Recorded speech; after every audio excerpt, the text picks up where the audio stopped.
he got wounded and eventually wound up back in the United States at Great Lakes Naval Hospital. And it was a ward of 40 guys. They were all young men, and nobody was sick. Everybody was injured. There were guys who, I had contaminated surgery because I had been wounded both of my feet, and there were infections set in. This was sort of a common thing. So there were 40 guys on the ward, just guys. And one day, we hear this blood-curdling scream come from the bathroom.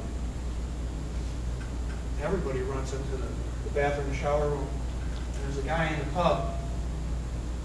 And he's screaming like crazy. Everybody wants to know what's wrong. Well, he lifts up the stub of the leg that he had amputated. He says, "There's a shark in here. Get me out of here." Well, I mean, this is something to relieve stress, obviously. We all wanted to kill him at that point. Was it funny? Probably in retrospect, yeah. At the time, we could have killed him. Right. Could have drowned him right in the tub that he was in, but He actually thought it was a shark. no, he was fucking with us. Yeah, you should have drowned him. Yeah. Well, I'll tell you a couple other little short things. We had a new kid come in. My unit always worked up in the mountains, and they moved us down to the foothills. We had this new kid, and we had been following some Vietnamese, North Vietnamese for a couple of days. So I'm sitting down, eating my breakfast, and this young black kid runs up to me and he says, "I just saw a thing," which is what we call the Vietnamese. It's a very respectful term, but it's what we call them. And I said to this young man, I said, "Well, did you kill him?" And I got a look, to this day I remember. He gave me that stare that, like I was an inhuman beast. How can I say this? He'd never been in combat. It was just joined my unit, and he just didn't quite get the concept of that's what we were there for. So to have him stare at me, and he was speechless. He couldn't say anything. So I said, "Did you kill him?" Wow.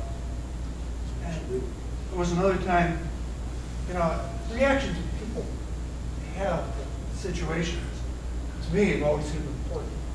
Sure. We had an incident where we were pulling security. We were coming out. The story actually gets a little longer. I'm going to a long story.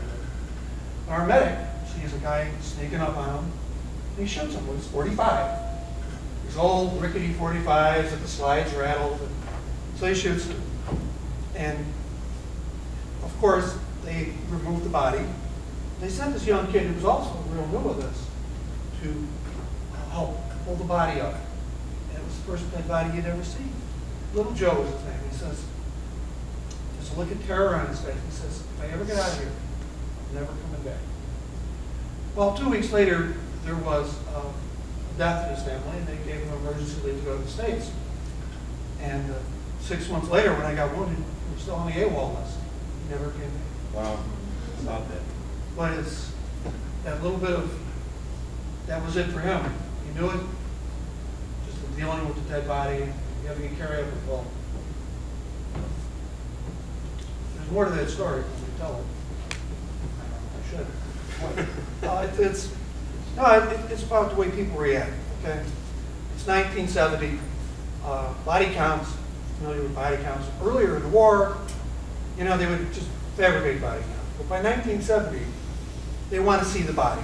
So the battalion commander tells my company commander, he's lying. His company commander said we killed a tanker. So we're going in, so we take the body in. Put the body on a helicopter. A guy named Mark Smith was the company commander. He takes the body, personally drops it at the feet of the battalion commander, who says, "Well, okay, I guess you did kill somebody." And now the body has had all the clothes removed, because they're taking him to intelligence. They want to know how long he's been in the field, all this other stuff. Now we have a body. And we're on Firebase Vandergrift or something like that up north. And the guy that runs the Firebase says, "Well, you guys can't stay here. We're leaving. We're going to Camp Evans. Take the body with you." Well, we were being trucked, and they would have a tractor and about a 20-foot open trailer. Put the body on the fender of the trailer, because nobody would be in the back of the body. Sure. Now you have a body like a deer. the front fender of the truck. Wow. And we drove from Larry's Vandergrift all the way down to Camp Evans, which took us through the city of Wayne, and all the way down to, through Camp Eagle, which was the division headquarters, with the body on our truck, displayed on our truck, which elicited a mixed response of horror and cheers from the local people. Never quite understand, you know, it was interesting to see the reactions from people, you know, was it a, you know, it was a way to transport the body without having to, because cattle cars were, that's what we call them, cattle cars. Yeah, yeah. We were in, nobody wanted the body next to them. You know, we were going to put you next to the dead body. There was really only room enough for the whole company in these trucks, which was probably as good as excuse as anybody could come up with for not transporting it inside of it. And it wound up being buried on Fireman's Jail. In the garbage. Yeah. Jim? And the end of that story is, since it was such a high-profile incident that got reported, they had exhumed the body and certified that no atrocities had been committed to it. And no atrocities other than the atrocity of driving, getting killed and driving, being displayed like a deer on a truck. That was the only thing, which was certainly inappropriate, but they relieved the company commander of his command and sent him back to the States in disgrace for that.